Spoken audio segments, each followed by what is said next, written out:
Hello, welcome to episode 13. Well, this is Travel Market Life, and I'm your host, Ryan Haynes. And we've been going around the travel market to find out what's been happening and how businesses are approaching the current problem and reopening post COVID-19. It's a very difficult situation. We don't know how things are going to open, and timelines keep changing. But one thing that we have to be certain is that we all need to keep connected and to be sharing our ideas and our approach to opening up the market again for consumers to travel. This obviously also affected businesses and business travel. So how can we all work together to make sure that we can bring the travel market back and strong as it was pre the pandemic? There's been a lot of issue around payments. It's a big payments fiasco at the moment. Looking at the refunds and the fact that airlines have millions upon millions of refunds to do for consumers, as now we're expecting consumers to start to book for their 2021 holiday plans. How is this going to have a big impact on cash flow and make sure that consumer payments are safe? This has been a big issue, particularly around how companies have managed the flow of money, particularly not necessarily putting some of the consumer payments into protection schemes, how suppliers are being paid. And this was addressed yesterday in Hospitality Tomorrow, where they talked about the fact that small travel suppliers have gone unpaid. This then risks a real core part of the travel supply chain not being able to continue throughout 2020 and 2021. AC Group, Rob Russell, also talked about the importance of small independent businesses as part of a tour operator's wholesale offering. Today, we're being joined by Sophia Melas from Fly Now, Pay Later, and we're going to look at the opportunities for travel businesses right now in being able to support consumers, as well as the changing issues around terms and conditions and how we can make sure that consumers' payments are protected. Hi there, Sophia. How are you doing? Hi, Ryan. Doing well. How are you doing? Yes, all very good for me. Thank you very much. We've had quite a few discussions. We first met as part of the ITB digital show that we did in Berlin, as that was cancelled. And there's been quite a fallout, I guess, for you guys on the back of this, especially around refunds and being able to work with your travel providers. Yeah, so I mean, obviously refunds is one of the trickiest things right now, I think, in travel, dealing with this crisis. And we as a company have a lot of exposure to this as we serve as sort of an intermediary between the end customer and then the travel provider. So I do want to first caveat this by saying I don't think anyone is in the wrong here. This is obviously like completely uncharted territory for everyone, and everyone's kind of just learning as they go. So I think what we see is like the first big challenge comes from the expectation of the customer to sort of get a full refund for their cancellation or any cancellation due to COVID, and then the inability of the airline to provide this refund due to pretty significant cash flow issues. So there's that big gap there that I think presents the first wave of issues, and then these issues are further complicated. And more parties are implicated when the customer buys their flight from a third-party travel provider. So they might have the policy to refund customers also if a flight is canceled, but then they're not receiving that refund from the airline, so then they can't provide that refund to their customers. So as a result, we are seeing, and this is people upset about it. I mean, it's like they're going through policies and they're saying that they're not getting what they previously expected, and it's created a lot of chaos. So as a result, we're seeing a lot of vouchers being offered right now, and as a solution to kind of quite literally keeping these companies afloat. And I think that at first people were upset about it, but I think people are genuinely becoming more flexible and sort of happy being, and they're happier being offered these vouchers or these alternative, vouchers. a refund. Certainly, but it's not ideal, is it? I mean, this is the problem, is that, Yeah, as you say, this money, we don't know where it's being held. And we've seen, particularly in the UK, in the way that the property rental market has actually been able to handle deposits and being able to right. put them in a proper safety deposit scheme. And this is not something that hasn't happened in the travel industry. And we've had 10 years of growth and development since the recession in 2009. Yet maybe a lot of the lessons have not necessarily been completely learned and addressed within terms and conditions. Do we expect terms and conditions to be changing substantially over the next few months? Yeah, I mean, I think absolutely. I think that there's this that has been one of the biggest takeaways from all of this. So I think one of the biggest changes that we'll see will be transparency in policies. So as I mentioned before, there's a sort of big gap between what customers expect and what they're receiving from these airlines. And I think in efforts to sort of alleviate this tension and minimize the amount of disgruntled customers that they have, airlines are going to be spelling this all. Airlines and OTAs, I mean, travel providers, because, travel providers are the one, OTAs are at fault a lot right now because they're not refunding their customers for these airlines. So a lot of people are implicated here. So I think as a result, they're going to be spelling all of their policies and terms and conditions out much more clearly. And again, obviously, no one really is to blame for what's happening right now. I mean, as volatile as the travel industry is, and as much as we've seen it fluctuate before from other sort of political, social, natural disasters, no one anticipated a crisis of this magnitude. So yeah, I think as a result, also policies in terms of conditions are going to be much more accommodating. And we've already actually kind of seen the shift with Expedia, for example. Like I was just on their website yesterday, and they on their checkout, they have a few little like new things to their payment page. One of which specifies that they use a secure transmission of payment. And another one is like about, it's a warning that says different airlines might charge certain fees for different cards. So like they're kind of caveating things here as they go. And then also they have, which I think we'll see much more across the board, especially right now and in the bounce back and recovery from this. And that's that there will be no change fees on any flights. So and that would be a remarkable change. I mean, all yeah, these it would things. be an amazing change. And I mean, with that, I mean, it's still about how those payments are then held, isn't it? And what they do then with those payments. And right. that's been a particularly sticky area, especially now. And there's been a technology that has been talked about, blockchain. No one really understands it. No one really knows how it could work. But I throw a left ball over to you there. Sorry about that. But it is sort of interesting about how we can approach this and actually maybe identifying the ways which technology can help solve this issue, even if we don't have that solution just yet. And the much needed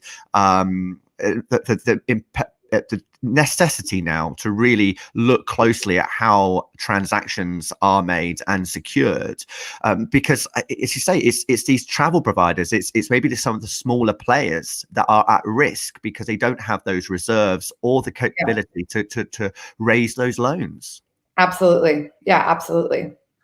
And I mean, are we going to see a greater expectation from consumers as well for more flexibility in payments? I mean, that's a risk really for the travel industry right now. As people are earning less, we might see a lot less, more people unemployed, and therefore they don't necessarily have the money available at that particular point. So, I mean, what are we seeing from consumer expectations? Yeah, so I mean, I think consumer. It's funny you asked that actually, because I was looking to buy the other day. I was looking to buy a Dyson hair wrap, which stick with me is relevant. But I don't know if you're familiar with these, but it's an amazing but super overpriced hair tool. And I was looking on the site, kind of like not ready to really pull the trigger yet. And the only payment option was truly with a Visa or MasterCard. Like check the full price, which I'm not going to say right now. Check the full price on the card. And I was like, and I didn't do it. I was like, this seems crazy. There's no way that I'm going to be able to just pay all of this up front right now. And I did kind of expect to see some sort of installment thing here, because we do see it all over the place now. And even with like smaller ticket items, like on ASOS or Zara, You see this installment payment option. So I think as a consumer, we are growing. Our expectations is to kind of see this is because we see it more and more now. Mm-hmm. So I think for bigger ticket purchases like travel, where especially right now as people are going to become tighter and more cautious with their money, payment flexibility is obviously going to be even more important. Amadeus actually released a frictionless travel payments report recently. And in this report, one of like what I found to be a key takeaway was that 2 in 3 consumers are more likely to buy from a travel provider if they allow them to, because your initial upfront cost is going to be significantly lower. So I think, I think it's going to be important for a travel provider because you'll be able to, increase basket values in a time where people are trying to spend less money, and also, kind of increase more dead traffic on your site as well.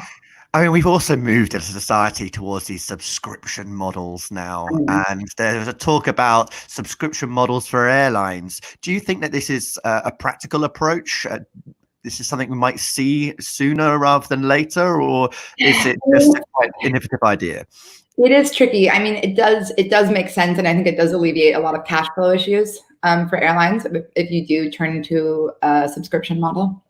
But I think that could be a hard sell, especially right now, because we haven't even recovered from the shock yet. But we're like, okay, I just don't know how willing consumers are going to be to continuously pay for a service that has proven to be so rocky right now, and not necessarily able to provide the services that they probably hope to provide to their customers. So I think a subscription model could be great, but I think it is perhaps a little risky to dive into right now. Yeah, I mean, there's certainly been a way in which you can buy now, pay later for many years, and we're sort of seeing those loans and the grants being available now, showing the fact that it is commonplace. So, I mean, with this, how can travel providers and businesses maybe bring this as part of their offering? What are the opportunities there for them to sign up to this? Is it a complex approach? They have to have a particular provider or insurances or something? Yeah, so I mean, as you just said, like this pay later, buy now, pay later concept is nothing new. And I mean, before it was called credit or a loan, and it's been pretty widespread. I mean, I'm from the States, and it's everyone has credit cards there, everyone takes out loans there. So again, this concept of buying now and paying later is nothing new. And it's even in travel, it's nothing new. I work a lot in the German market with my company, which is surprisingly old school when it comes to both travel and payments. Like genuinely, some places in Germany you can't even pay with your card, which just shocks me. But but even with these more kind of traditional models of travel and payment, you see a lot of travel agencies there working with different banks who offer travel specific loans. So I think that these options are available for everyone, and I think it's a great thing to jump on. I think when we think of now this sort of pay later scheme, we also kind of conceptualize this ease and accessibility and availability at checkout that we're seeing across all industries. As I mentioned earlier, in e-commerce, it's huge, and you have brands like Klarna or Afterpay, which offer really great flexible payment schemes and then also good checkout experiences. So, I mean, I think dependent on if you are a high street retail travel agency or if you're a huge OTA, I think it's really important to offer these schemes because, for the reasons I mentioned before, but also because it is something that, that people are going to be able to expect right now. And especially, again, when people are going to be tighter with their money. And I mean, in travel, in an industry as competitive with travel, where everyone is trying to get the cheapest prices out, and people can surf for 5 hours and find a price that is 50 pounds cheaper than it is somewhere else. And I think if you can't always compete with price, you can compete with service. And I think one way to do that is in offering flexible and more accommodating payment options.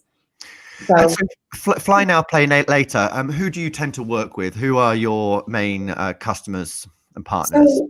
So we work with the whole spectrum of travel businesses now. We work with airlines, we work with OTAs, we work with high street travel agencies. I mean, it's really great. It's really interesting to see now too, the ones who are still, because like people are still buying trips. People out Hmm. there are still buying tickets for trips later in the year, later next year. And some of our top performers are, a high street, this one retail travel agency doesn't have a bookable website. And then other, then like lastminute.com is of course one of our bigger partners. So we see them, some consistent performance from them too. So it's just, yeah, we do work with the whole spectrum. Excellent. And if people wanted to work with you, what do you need to do? So, I mean, you can go up to our website and sign up there, or you can contact, I think we're all pretty active on LinkedIn right now. I know I certainly am. So yeah, I would recommend reaching out to one of us, through there, through our website. And we happily provide a consultation and kind of see if this is, we have a few different products that we offer. So we can kind of walk you through that and see which one is right for your business. Well, yeah, exactly. I mean, it depends on what you're offering, how you're offering it, what type of consumers you're working with, Mhm. and as you mentioned, we are starting to see the return to bookings. I think Hayes have unfurloughed 3,000 of their staff of That's late. amazing. So it's just great to see that people are starting to get behind their desks in some way, shape, or form, and start to help customers, consumers who we all know we're all desperate as and when we feel safe and confident to be able to do so, to get away from our own homes and even our own little locations. Yeah. So Yeah. it really is a time, and one of the things that has been noticed as well is that people are looking at taking longer trips. I think the booking length, the number duration is nearly doubled in some circumstances, and so Mhm. this is a bigger ticket item. Exactly. I mean, yeah, absolutely. I think that, prior to COVID, travel was more widespread than it ever has been before. And, and I think this is everything is going to be obviously magnified post COVID, as again, people are more cautious and tighter with their money. And like people are traveling. I think it'll still happen. People want to travel. It's something that they've gotten used to. And I mean, statistics show that like people who are traveling are now traveling more than one time per year. And a quarter of those people are taking more than 5 trips per year. Like people are traveling, we're traveling a ton.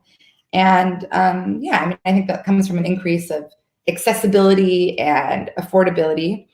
And so again, in this landscape where everything is so competitive with pricing and where people are going to be even more, it's going to be under a big magnifying glass now, your pricing, accessibility, transparency of terms and conditions. I think that again, it's going to be about this extra service. Like what's this way that you can kind of get another leg up on your competitors and offer your customers an accommodating service for the times. And talking about that, aren't you launching something new? We are launching something new. So actually, we've had our launch in the UK. It came out a bit during March, bit of a tumultuous time. But we do have a B2C. So we work with, traditionally Find Now Pay Later works with travel brands and we integrate into their website at checkout. But now we have a B2C app called Fly Anywhere, where the consumer can get on the app and choose from any travel provider where they want to book their trip. So it's super exciting. It's in the App Store. It's available for iPhones and Androids now. And so the options are, for the consumer are genuinely endless. And we use our same virtual card technology that allows the customer to book their trip anywhere. Oh, that's excellent. As you say, at least all those options for install payments are all in one place for them, rather than them having to hunt them out. So that's really good news. And as we come to the end, tell me, where is going to be your first destination for travel? Oh man, this is, I've spent literally so much time researching this. But I do think I'll try to go to Greece. And the reason for that, well, I'm part Greek and have family there and stuff. But aside from that, I do think it will be one of the first countries to open up after all of this. They've already talked about, they've like randomly, because Greece isn't always the best with handling, certain crisis situations, but they've done a really good job at controlling this. So I think Greece. Also, just the thought of sun and sand is incredibly appealing to me right now. So It is a beautiful place, and there's so many different places you can visit. All I those know. islands, oh, I know. gorgeous. Yeah. I fondly remember a trip to Corfu when I was 10. I'll never forget that. And just Yeah. the food over there is extraordinary. Amazing. You definitely don't Yeah. get it over here, unfortunately. So yeah, I don't blame you for looking at Greece. Well, Sophia, thank you very much for joining us today. Thanks for having me, Ryan. This was fun. This was great. Wonderful. And I look forward to speaking to you soon. Yeah, you too. Thanks. Take care for now. Well, guys, check out all the other episodes on travelmarket.life, where you can then access them through YouTube or through the podcast directories, including Apple, Android, Deezer, and Spotify. We'll be back with more episodes, and we're going to be also looking at how Bournemouth is going to try to open up its resort here in the south coast of the UK and be a guinea pig test to the policies and procedures for best practice in hospitality. So I'll have a bit more of that hopefully next week. So do keep tuned. We look forward to speaking to you. I'm Ryan Haynes. Take care for now. All the best.